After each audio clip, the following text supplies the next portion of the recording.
So what are we doing today? We're gonna do an oil change on both these four-wheel drives. This is a 100 series petrol. First thing you do, pop the bonnet, or first for you Americans.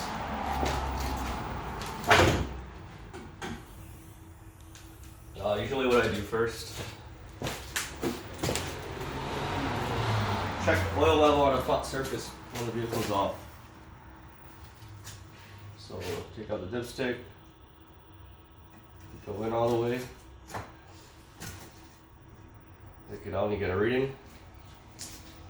So on here, we're kind of past full from topping up, so you know if the oil level is good.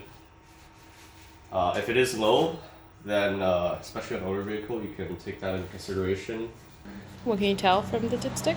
Yeah, so you can tell by the oil condition if it's dark or not, on a petrol at least.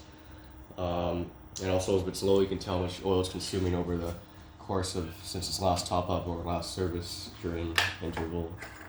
I'm gonna pop this cap off as well, so when I drain the oil, it will flow out quicker.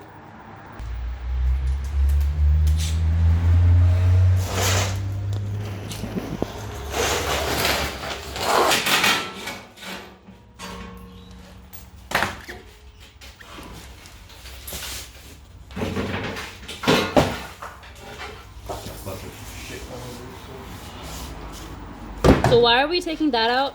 You can access the oil filter from the bottom.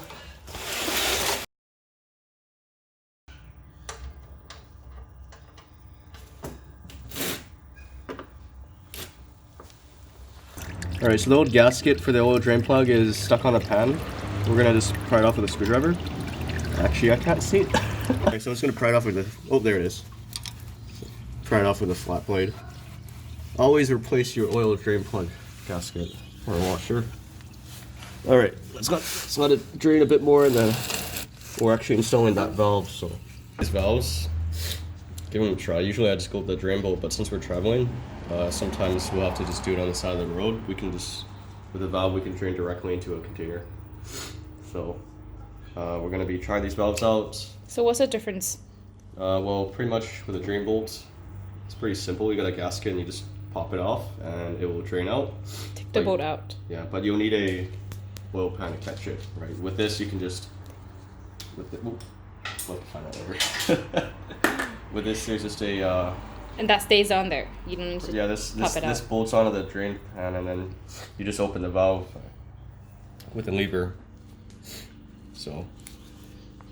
And the oil will flow from yes. there. Catch it with a bottle. So hopefully it's not too vulnerable. We do have some underbody protection oh, perfect. Right there.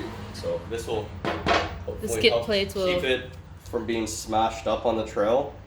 I wouldn't recommend this valve definitely if you don't have adequate skid protection underneath the vehicle, because then you'll definitely scrape on it. Fuck it up pretty easy.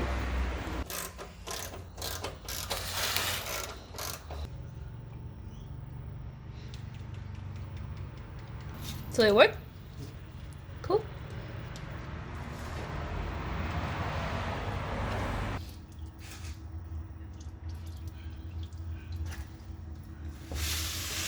Alright, quick tip. If you've got a canister style oil filter, or even if you don't, crack it and let it drain before you pull it off, otherwise it'll get everywhere.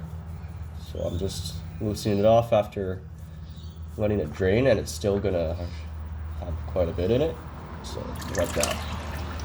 So if you didn't let that drain, it would have had even more come out, especially when you're boring someone's garage. Don't make a mess. So the oil filter that came off, it's a D4 Toyota OEM filter. This time I got a terrain tamer one because I was getting some work done there anyways. You can see there's a bit of a size difference, so this is more of a generic filter, fit more than one model. Probably next time I'll go with an OEM one again just because of the size. The internals in the terrain tamer I still I trust, but it looks like the size difference, probably a bit more filter media than the OEM one, so that one would probably be worth the price difference. So since this oil filter sits with the threads facing up, you can actually fill a bit of oil in it first, and that will help just give it a bit better chance to circulate through the engine when you first start the car. Help build up that oil pressure. Otherwise, you leave this empty. When you first go to crank the vehicle, you'll make an oil pressure after you fill up the filter. So, and also make sure you lubricate that O-ring before you screw it on. Otherwise, you're gonna have a heck of a time getting it off. Just gonna start it on. Puny little filter.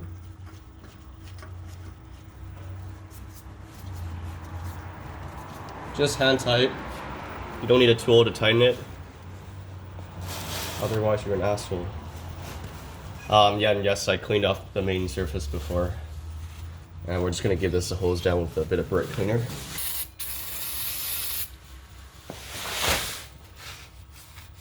Filling oil. This motor takes 6.8. Gonna throw 5 in there first.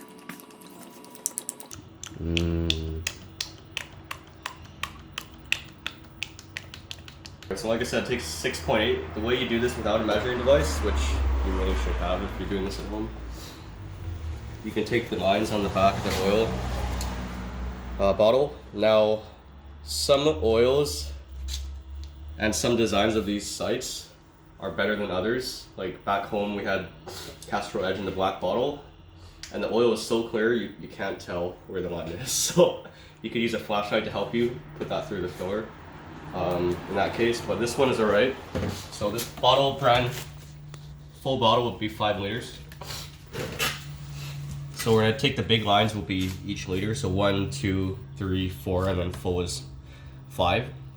So we're pretty much put in 2 liters, so make it 7, close to 6.8. So we're gonna go no further than that line over there once we pour. And also, I didn't mention this, but I have seen people, before you fill oil, make sure you do your drain bolt up, otherwise it's going on the ground.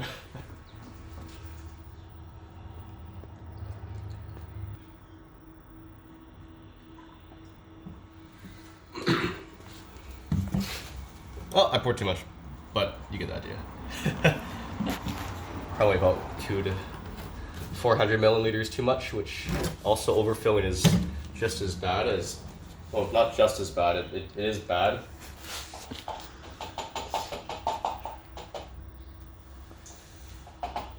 Put that back. Put the cap on. You can actually use a dipstick to check to see if there's oil on the dipstick, because sometimes you may have the wrong specification, and if you put not much at all, it won't show up at the dipstick. So to get an accurate reading, we do have to crank the engine over, let it run for a few seconds, and then shut it off. But we just make sure that there is oil on the dipstick before you start the motor. That's always good. And also close the cap, because sometimes the blow-by will create quite a bit of pressure, and if you don't have the cap on, you'll get up with oil spray all over the bonnet. Yep. Check for any obvious leaks, like for example if the oil filter wasn't fully seated or the wrong one, or it's cross-threaded, and it will spew oil out right away. So make sure that's off first, because if you notice that after everything's put back together, that's just one more thing to take off. So.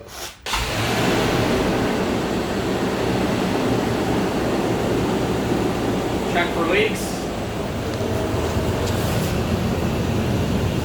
The oil filter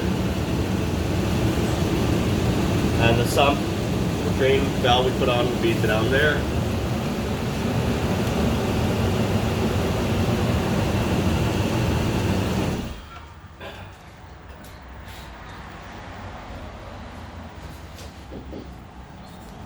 And this time you can check the dipstick. See that we're at the proper level.